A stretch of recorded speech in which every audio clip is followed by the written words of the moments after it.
Hi students, ఈరోజు ఆర్థికాభివృద్ధి లక్ష్యాలు ఆబ్జెక్టివ్స్ ఆఫ్ ఎకనామిక్ డెవలప్మెంట్ అనే టాపిక్ని ఈరోజు తీసుకుందాం. ఆర్థికాభివృద్ధి అనగానేమి, ఆర్థిక వృద్ధి అనగానేమి అనే విషయాన్ని, వాటికి డెఫినేషన్స్ను, అర్థ వివరణను గత క్లాసులో తెలుసుకున్నాం. ఆర్థిక అభివృద్ధి అంటే ఒక దేశంలో వస్తు సేవల ఉత్పత్తిలో గమనించదగిన పెరుగుదలతో పాటుగా సాంకేతికంగా, వ్యవస్థాపరంగా వచ్చే మార్పులను ఆర్థికాభివృద్ధి అని పిలుస్తాం. అంటే ఒకవైపు వస్తు సేవల ఉత్పత్తి పెరగాలి, మరొక వైపు సామాజిక ఆర్థిక వ్యవస్థలో మార్పులు రావాలి, సాంకేతిక మార్పులు రావాలి, ఉత్పత్తి పద్ధతులలో మార్పు రావాలి, ఉత్పత్తి కారకాల సంవిధానంలో కూడా మార్పులు రావాల్సిన అవసరం ఉంది. అయితే ఈ ఆర్థిక అభివృద్ధి లక్ష్యాలు ఏమిటి అంటే, భారత ప్రభుత్వం స్వాతంత్రానంతరం 1951 నుంచి ఆర్థికాభివృద్ధి కోసం ప్రణాళికాబద్ధంగా కృషి చేస్తుంది. ప్రణాళికల ద్వారా ఆర్థికాభివృద్ధి కోసం కృషి చేస్తుంది.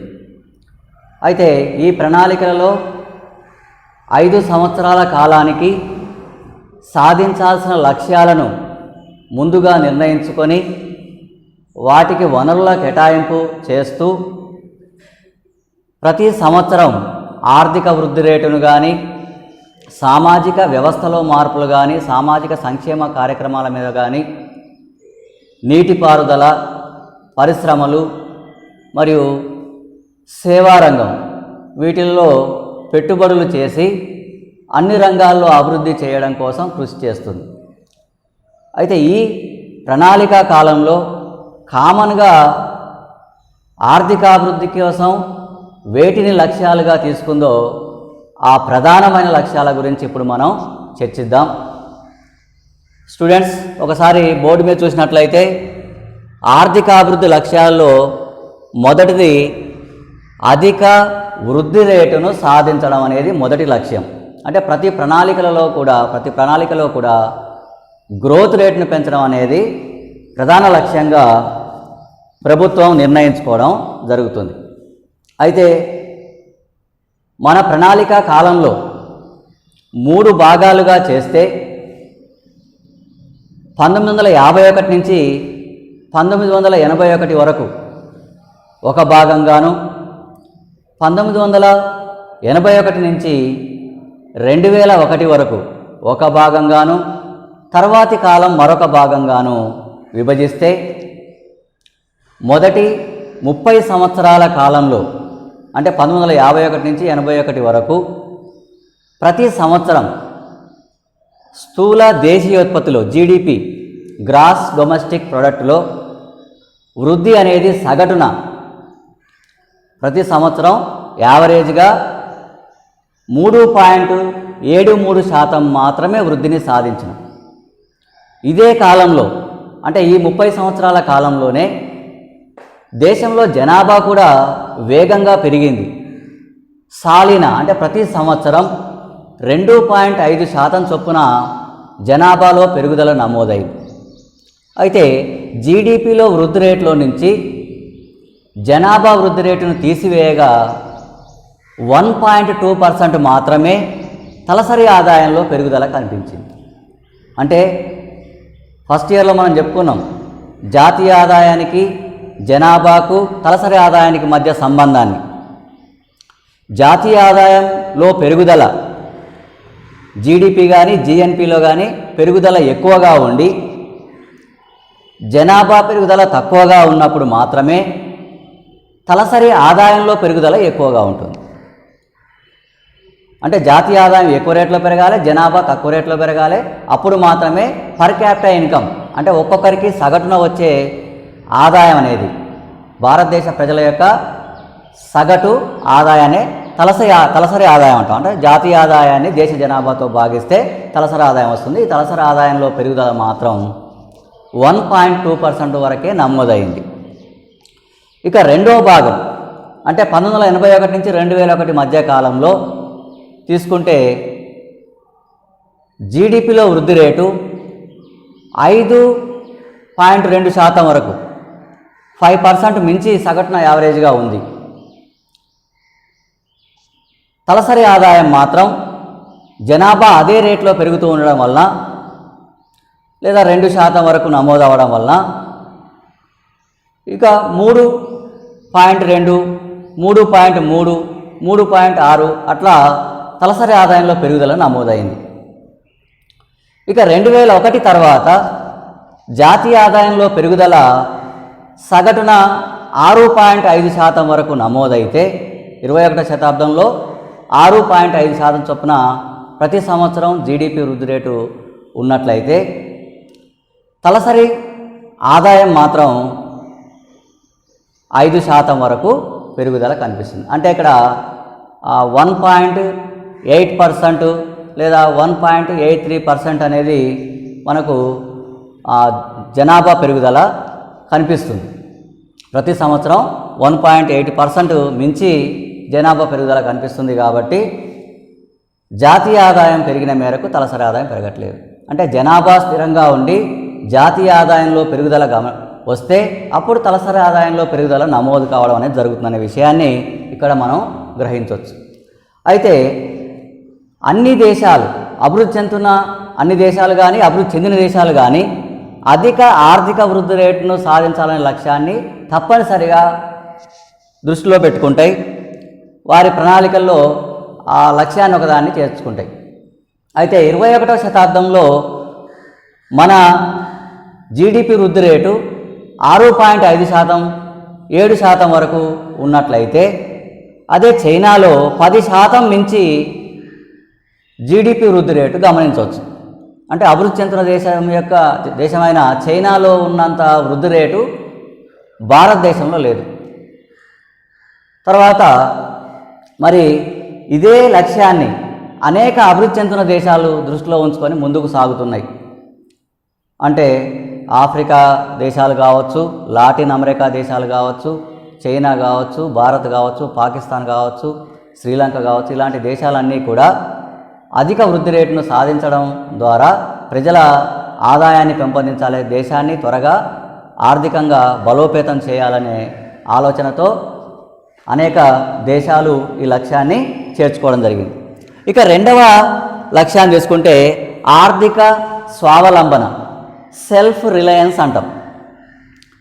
ఆర్థిక స్వావలంబన అనేది ఒక వ్యక్తి విషయంలో అయితే ఒక వ్యక్తి తన కాళ్ళ మీద తను నిలబడగలగడం, తన అవసరాల కోసం ఇతరుల మీద ఆధారపడకుండా తన అవసరాలను తానే తీర్చుకోగలగడం అనేది సెల్ఫ్ రిలయన్స్ ఒక వ్యక్తి దృష్టిలో.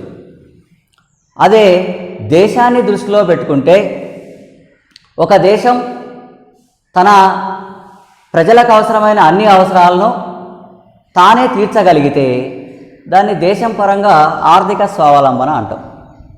అయితే మన దేశంలో 3వ పంచవర్ష ప్రణాళిక వరకు అంటే 1966 తర్వాత వార్షిక ప్రణాళికలు 69 వరకు కూడా మనం ఇతర దేశాల మీద ఆధారపడవలసి వచ్చింది. మొట్టమొదట ఆహార ధాన్యాల కోసం అమెరికా నుంచి దిగుమతి చేసుకోవాల్సిన పరిస్థితి భారతదేశానికి ఉంది. ఆ తర్వాత పారిశ్రామిక రంగాన్ని, అవస్థాపన సౌకర్యాలను డెవలప్ చేసుకోవడం కోసం విదేశాల నుంచి యంత్ర పరికరాలను, సాంకేతిక పరిజ్ఞానాన్ని దిగుమతి చేసుకోవాల్సిన పరిస్థితులు ఉన్నాయి. అందుకే విదేశీ వ్యాపారంలో దిగుమతులు ఎక్కువగా ఉండి ఎగుమతులు తక్కువగా ఉన్న పరిస్థితి అనేది మొదటి 3 పంచవర్ష ప్రణాళికల కాలంలో మనకు కనిపిస్తుంది. అయితే ఆ తర్వాత కాలంలో 4వ పంచవర్ష ప్రణాళిక నుంచి ఆహార ధాన్యాల దిగుమతిని క్రమంగా బంద్ చేసి ఆర్థిక స్వావలంబన, ఆహార ధాన్యాల విషయంలో స్వయం పోషకత్వాన్ని మనం సాధించగలిగినాం. క్రమక్రమంగా దిగుమతులకు ప్రత్యామ్నాయ వస్తువులను మన దేశంలోనే తయారు చేసుకోవడం, ఎగుమతులను ప్రోత్సహించి ఇతర దేశాలకు మనమే అమ్మే విధానాన్ని ప్రవేశపెట్టడం, ఇలాంటి విధానాల వలన విదేశీ మారక ద్రవ్య నిల్వలను పెంపొందించుకోవడం కోసం ప్రభుత్వం ఆ విధానాలని అమలు చేసింది. దిగుమతి ప్రత్యామ్నాయ వస్తువులను మనమే తయారు చేసుకోవడం, ఎగుమతులు చేసే వస్తువులను పెంపొందించి ఎగుమతులను ప్రోత్సహించి ఎగుమతిదారులకు ఉత్సాహాన్ని, సబ్సిడీలను ఇవ్వడం, రవాణా ఛార్జీలు భరించడం, విదేశాల్లో నష్టం వస్తే ఆ నష్టాన్ని భరించడం, ఇలాంటి ప్రోత్సాహకాలను ఇవ్వడం ద్వారా ఎగుమతులు పెంపొందించే విధానాన్ని భారత ప్రభుత్వం అనుసరించింది. అయితే 5వ ప్రణాళిక నుంచి ఈ ఎగుమతుల ప్రోత్సాహ విధానం, దిగుమతి ప్రత్యామ్నాయ విధానాన్ని అమలు చేయడం జరిగింది. ఇక ఆ తర్వాత కాలంలో భారతదేశంతో పాటు చైనా, దక్షిణాఫ్రికా దేశాలు, బ్రెజిల్, లాటిన్ అమెరికా, తర్వాత ఇట్లా అనేక వెనుకబడ్డ లేదా అభివృద్ధి చెందుతున్న అన్ని దేశాలలో కూడా ఇటువంటి విధానం అంటే ఎగుమతి ప్రోత్సాహ విధానం ద్వారా విదేశీ మారక నిల్వలను పెంపొందించుకోవాలనే ధోరణిలో అన్ని దేశాల ప్రభుత్వాలు ప్రయత్నం చేయడం. అది మనకు ఆర్థిక స్వావలంబన గురించి. ఇక సామాజిక న్యాయం, సోషల్ జస్టిస్ అంటాం. ఈ సామాజిక న్యాయాన్ని సాధించడం కోసమే ప్రణాళికలను ప్రవేశపెట్టడం జరిగింది. స్వాతంత్రానికి పూర్వం భారతదేశంలో భూ సంస్కరణలు అనేవి లేవు. భూస్వామ్య విధానంలో అనేక లోపాలు ఉన్నాయి.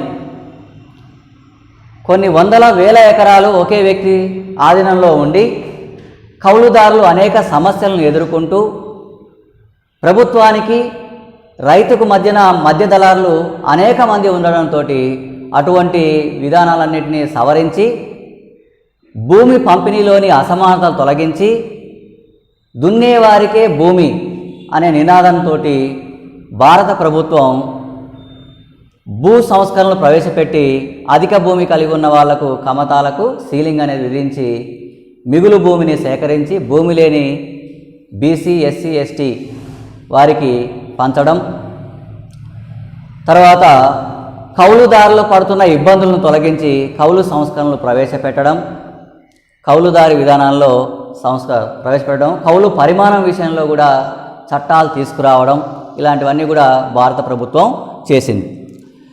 అయితే సామాజిక న్యాయం సాధించాలంటే భారత ప్రభుత్వం ఒక 4 అంశాలను పరిగణలోకి తీసుకుంది. అందులో ఒకటి రాజకీయాలలో ప్రజాస్వామ్య సూత్రాలను అమలు చేయడం ద్వారా అందరికీ సమాన అవకాశాలు కల్పించడం, పోటీ చేసే హక్కు, ఓటు వేసే హక్కు, ఇలాంటివన్నీ కూడా అందరికీ సమాన అవకాశాలు, ఉపాధి అవకాశాల్లో సమాన హక్కు, అలాంటి వాటిని కూడా ప్రజాస్వామ్య సూత్రాలను అమలు చేయడం, రాజకీయాల్లో అందరికీ పోటీ చేయడం, ఓటు హక్కు పొందడం, ఇలాంటివన్నీ కూడా కులం కానీ, మతం కానీ, భాష కానీ, లేకపోతే డబ్బు కానీ ఇలాంటి భేదం లేకుండా పోటీ చేసే హక్కు అందరికీ కల్పించడం ద్వారా సమాన అవకాశాలను కల్పించి అట్టడుగు వర్గాల వారు కూడా అభివృద్ధి చెందే అవకాశం కల్పించడానికి ప్రజాస్వామ్య సూత్రాలను రాజకీయాల్లో అమలు చేయడం.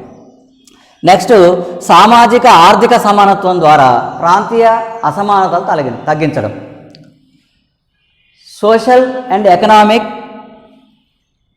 జస్టిస్, సామాజిక ఆర్థిక న్యాయం ఈక్వల్గా అంటే